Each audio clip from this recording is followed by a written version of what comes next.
Imagine a conscious contact with God so strong that no matter what you are doing or not doing, that no matter what your kids are up to or not up to, and that whether you've got the person of your dreams or they're just not cooperating, that you are happy, content, and at peace. A space where everyone else's thoughts, attitudes, and actions are beautiful and exactly as they are supposed to be. Well, this is the space where I like to play. My name is Misha Z, and this is today's Bitch Slap. Join me as I shed light on the thoughts, actions, and attitudes that are causing you pain, and we train our minds to go to the capital S inner self, the joy that is waiting for us, the God within. There was just no calming down that hair. Headphones weren't doing it. Wasn't doing it, weren't doing it. I might just edit that little hair bit out. What I'm going to talk about on this episode is how awesome yoga is. Yes, how awesome yoga is. So my father was a big yogi he started doing yoga in the late 60s or early 70s or something like that. And he ultimately got into meditation and liked his writing and started painting. Painting was a big thing for him. But the yoga and the meditation, even liked a little bit of crystal stuff.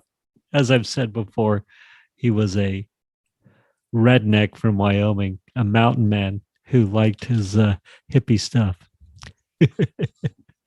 Anyhow, I was way into yoga, and for the day he died, it was like the yoga torch was handed from him to me. I'm not sure if you've heard me talk about that in previous episodes, but that's what happened. The yoga world was not big enough for the both of us. The state of Wyoming was not big enough for the both of us. Although we had tremendous love for each other, we were conflicting personalities. Anyhow, the day he died, I was, the yoga torch was handed to me, and I went back to Wyoming with my brother Nick. Hey, Nick, and we were cleaning out we were cleaning out all the stuff. I was cleaning off the bookshelf in his room. I don't know where Nick was. He was cleaning out something, but when a family member dies and you clean out their house that they've lived in for 40 some years, there's stuff to be sorted out and thrown away. And so I'm going on the bookshelf by his bed, and I find his yoga sequence, his little home yoga practice. And in that moment, I knew. I was like, oh yeah, my turn to do yoga. So pretty much right from then, that was a good 9-10 years ago, I started the asana side of yoga. So the physical practice of yoga, the vinyasa, or what's the other word? I can't remember it now. I used to know all the lingo, but the flow style yoga. And I've done some of the other types, but I love the flow yoga. Hatha yoga as well, I believe, is another term for it, but went way deep in it, and it served me so well, and it has helped me so much for the last 9 or so years, and it helped bring full circle my yogic personality. So perhaps I'm a yogi, and I had just for many years and had just missed the asana, or the physical posture side of it. So good. The physical postures and the breathing are so good. But when COVID started, I was doing a bunch of yoga. I got my yoga teacher training. I did many trainings and loved teaching for a bit. Did a couple year stint of teaching, but I especially loved the training. I actually more loved. I may have loved the trainings. All the trainings, did so many different trainings. Be fun to list them all, but I'll save that for another episode. So at the beginning of the COVID, I can't remember the local yoga studio that I love. One of them was Yoga Tropics, which I can literally see from my house, which I think is amazing. And so, hello, Yoga Tropics, Tracy, Margaret, and company. I don't know her sister's name, the sister, uh, or the dad's name, but anyway, a little family-run business. And I went to the last class that they technically were allowed to have before California shut it all down. So when was that? April something. And I might have done one or two uh, little routines at home because I thought, oh, I'll just do it at home. But in effect, I stopped doing yoga. And it's been a year. And I started up again doing a home practice in earnest about 2 weeks ago. And it is awesome. And it is so good, especially when situations get stressful or there's lots of sitting. So for a year, basically, I just walked, which was awesome. Just walked. Oh my gosh, it was so good. But I was not doing the yoga.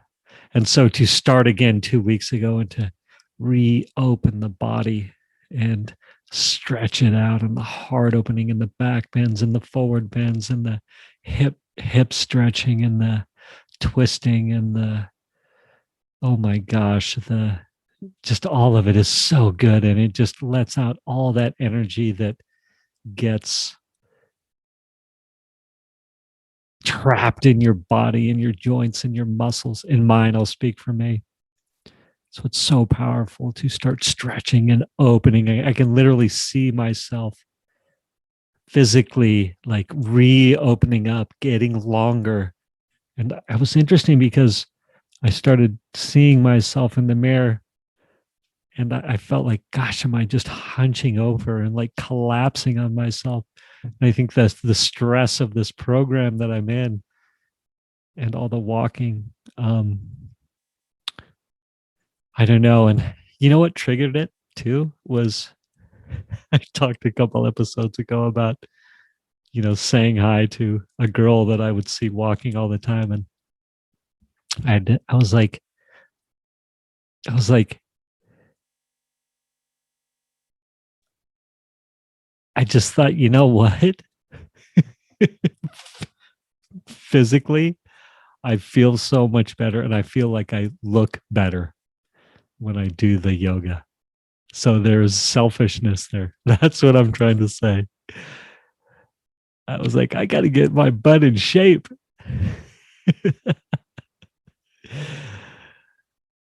But I think that that's my mind just attaching an excuse to getting back on the mat. Because, of course, I haven't seen the girl again. But I just feel so much better. Yoga, the asana, is so powerful. And the mind, the breathing as you're doing the breathing and focusing on the long breaths in and the long breaths out. Man, it was awesome. I had an awesome sesh at the house today. And the inspiration and the creativity was crackling. It was just so cool. So cool. But back to Sandy Z, my father, he was a single dad. And when he died, it hit me like a lightning bolt. I was like, I see why he does the yoga. I see why he does the meditation. I see why he does these tools, as I'm going to bring together in the tools for a Good Life Summit. But I was like, he did it for survival, to maintain his sanity. And I was like, I want to keep my sanity. Anyway, back at it. Love the yoga. Feels good. Love to all. Thank you for spending time with me today. As someone who is committed to growth and service to this world, I so appreciate your willingness to come with me, go within, and serve our world through change. If you found value in this podcast and you know someone who can use this message, share this episode with them. Share it so our mission can be achieved one episode at a time. And of course, subscribe so you can hear more. And lastly, for more resources on what has helped me on my journey and can help you on yours, go to belove.media/resources. That's BELOVE.media/resources. Thank you again for listening.